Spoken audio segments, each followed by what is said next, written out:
Story time of the most dirtiest college roommate ever. By the way, we're calling her Jessie. So I moved in before Jessie and I get settled and decorate. The next day, she comes and throws her bag on the bed, then leaves. I thought it was weird because she didn't even say anything to me. Couple hours later, she comes back and I'm like, hello? And she's like, my bad, and comes give me a hug. She smelled very bad. She starts unpacking all of her clothes and blankets, but they smelled like mildew. Anyways, a week later, there's this party going on for freshmen, and she goes, but I stay in because I had a migraine. I told her that when she comes back, can she keep the light off? Now it's 2 a.m., and she comes back in very loud, uses the bathroom, then goes to sleep. And now I'm up, so I got up to use the bathroom too. When I sit down on the toilet, I feel something very squishy.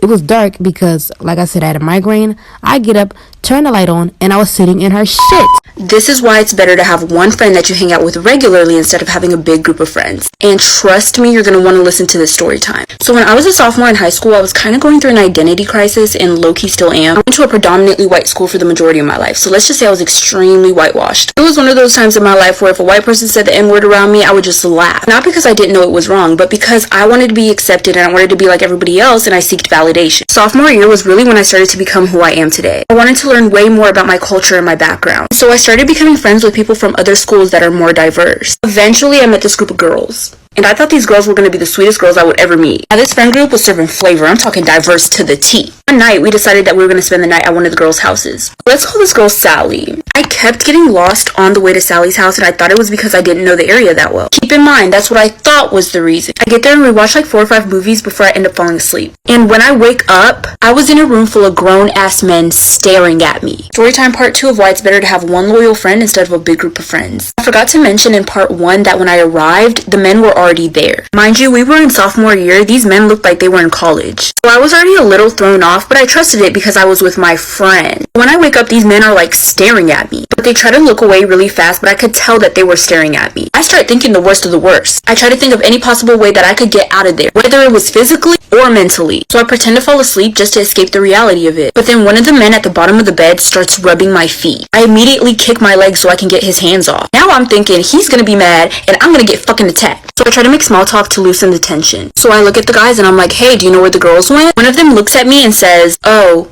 they went home. So I'm like, I thought this was Sally's house. And they say nothing. So at this point, I think I'm being set up. I try my best to not make it seem like I'm suspicious of them. I casually act like I need to pee. Walk into the bathroom and I see a window. Automatically something clicks in my mind, get the fuck out of there. Making part 3 right now. Part 3 of why you should have one loyal friend instead of hanging out with a big group of friends. So I go into the bathroom and there's a window. I'm thinking to myself, I would be so dumb. I would be so extremely incredibly stupid to go back into that room full of grown-ass men that I've never met before, instead of making my escape through that window right here, right now. So I trusted my gut and I got the fuck out of there. Mind you, I'm in my PJs right now. No shoes, no socks. I'm making my great escape. Call me Pablo Escobar. While I was doing all of it, I was in disbelief. Like, I cannot believe that I'm escaping, like, right now. Like, this is actually insane. Like, I did what I believed was right at the moment. And honestly, that decision might be the reason why I'm alive right now. So I make a run for it. I immediately run to the front of the neighborhood. I hide behind some trees and then I call my sister. I call my sister instead of my parents because my mom was the one who drove me there. If she knew that something bad happened, she wouldn't have let me go out again. I'm frantically explaining everything on the phone to my sister. She literally speeds to come get me. When she gets there, I immediately hop in her car and we get the fuck out of there. On our way home, I get a text from Sally. Last part is part 4. I'm making that right now. Part 4 of why you should have one loyal friend instead of having a big group of friends. So I'm on my way home and I get a text from Sally. Hey girl, where are you? We went to the gas station to get some milkshakes. You could have came with, but you were already asleep. I didn't even respond. I just blocked all of them because I know damn well that they were not getting milkshakes. Because 1, why didn't they wake me up to get milkshakes? Because I wasn't the first person to fall asleep. I'd never fall asleep first at somebody's house with a big group of people. I saw somebody else who looked like they were sleeping, so I thought that I was going to fall asleep too. 2, why were all those grown-ass men there? Nobody told me that they were going to be there. Like I said, we were sophomores. These men were in college. We even graduated from college. They were grown. 3, why would she lie about it being her house? 4, why did the boy say she went home? I remember when I said I kept getting lost because I didn't know the area. Once I went back to look through the messages that I had with those girls to see if there was anything fishy going on, I noticed that they were all sending me different addresses. Either one number would be off or a letter would be off. They definitely were planning something because they were trying to get me there late. I haven't seen or talked to those girls since then.